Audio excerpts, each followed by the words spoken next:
He really did, Vic. It's been years since Fieger represented Dr. Jack Kevorkian, but he says, again, like you said, he will certainly miss the doctor. He says they were both forceful, opinionated, and liked challenging society. It's a rare human being who can single-handedly take on an entire society by the scruff of its neck and force it to focus on the suffering of other human beings. For years, attorney Geoffrey Fieger represented Dr. Jack Kevorkian as he fought for the right of suffering people to end their own lives.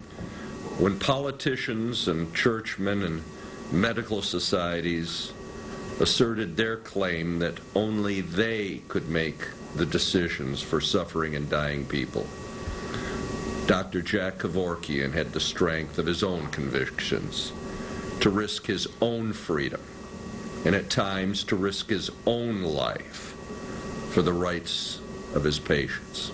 Fieger says Dr. Kevorkian was not a religious man, but did embody what he calls the spiritual ideal of sacrificing one's life out of love for the suffering. Jack Kevorkian was the patient of Dr. Jack Kevorkian 20 years ago.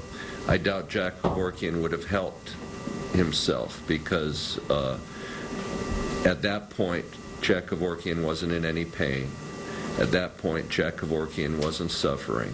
And at that point, I'm not certain that Dr. Jack Kevorkian was able to make those decisions.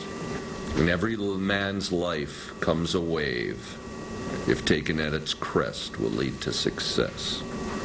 Jack Kevorkian and I, along with him, rode a wave once together. And now he rides alone to a greater destiny. And attorney Fieger also said that, yes, while he and Dr. Kevorkian did argue at times, he says they also supported each other and were able to laugh together. Reporting live in Southfield, Kimberly Craig, Channel 7 Action News. Joanne, back to you.